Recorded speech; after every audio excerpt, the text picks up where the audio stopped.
Welcome back to another video. Today's review is focused on Only Murders in the Building, Season 2, Episode 7, entitled Flipping the Pieces.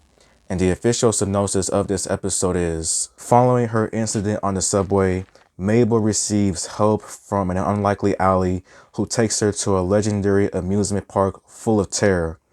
Back at the Laconia, Charles and Oliver find amusement of their own and new evidence. And before I give out my review, please like the video, subscribe or comment, or just watch the video and keep going on with your day.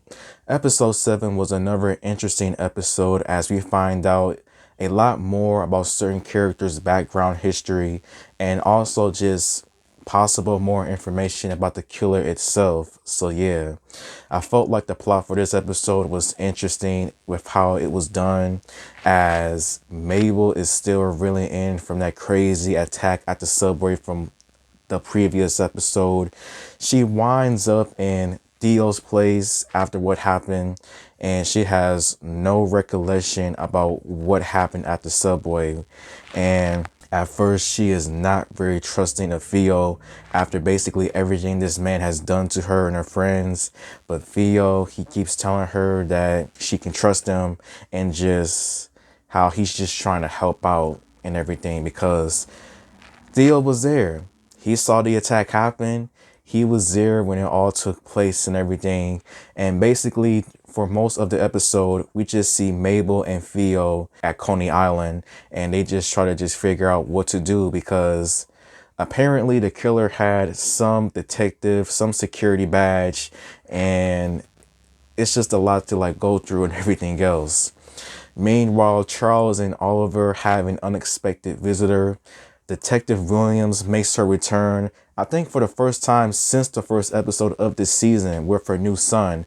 And she has a lot to just get catched up on, as she talks to them for a long time about evidence and everything else. And at first, Charles and Oliver are not really trusting of her, as for just different reasons. But I think that Detective Williams is one of the good detectives.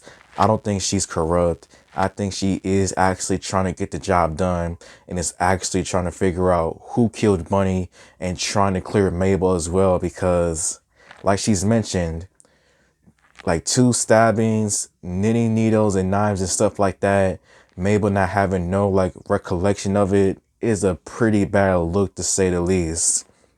But after Oliver helping out her son, they decide to give her the knife with all of the evidence, and hopefully it just comes back with just good news and none of them getting implicated for the crimes and everything.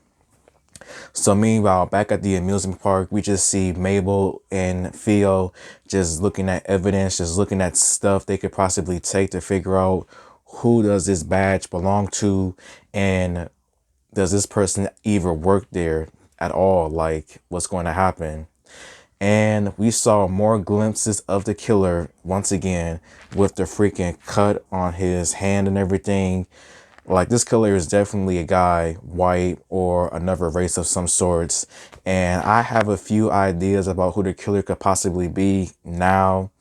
And I think we even heard the killer say something like, ugh, like when Mabel like slammed the locker in his face. This episode, we finally get like flashbacks of just Mabel and her father when they were a lot younger. And puzzles was talked about in here. Like, puzzles was a big piece in this episode, how basically all her life Mabel enjoys like solving puzzles. And this episode and this case is basically just one long complicated puzzle that she has to figure out, and I think she is going to solve, not only with her memory but with the case itself. And there was a few heart-to-heart moments between Mabel and Theo about what Theo did, what Mabel's other friend did, Zoe, the ring, and everything else. Like, I think that Theo, he is trying to change. He is not his father by what he did in this episode. But I'm just now curious to see what's going to happen with Theo and his father and everything that's going to be seen. And so the episode basically ends with just Charles, Oliver, and Mabel just reuniting after not seeing each other for like almost a day. And just as things are going good, it just becomes 10 times worse as a blackout has taken over the entire city. I think that is going to be the main plot line for the next episode is the blackout. And is Lucy going to become the next t-shirt in here? Like, I don't know. Only time will tell. But yeah, I felt like this episode was pretty interesting. And I would say my suspects now that I have so far and everything else is that I still think that Cinda Canning is involved somehow. Of course, she didn't kill Bunny directly. I think she definitely paid off somebody or paid off a couple of people to take out Bunny. Because like Poppy said, Cinda has the resources to get anything done and she is willing to do anything for a story. And when you hear that, that's never a good sign. Ivan, I think there's a chance now he could have possibly did it because if you look at the killer and his like structure and everything, Ivan does somewhat fit the bill. Like tall, skinny looking. Like I think there's a chance that Ivan could possibly be the killer. And if he was the one that killed Money, that is a huge betrayal. Like that is just horrible. I don't know. Detective Krebs. I'm now starting to think a lot more suspicious vibes for him. I just think that he is extremely suspect and he does like fit the bill once again. Like he's skinny, he's tall, like but why would he have that badge though? That security badge. Like I just think that he is just suspicious. I just think that he's one of the suspects that I have. And lastly, I think that one of the people from the podcast fan group could have possibly did it.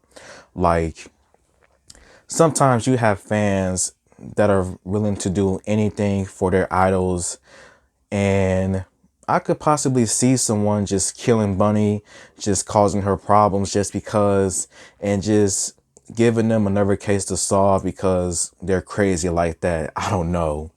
But yeah, only 3 more episodes before the finale. I can't wait to see what's going to happen next as always. So thank you for watching, and until next time, see you later.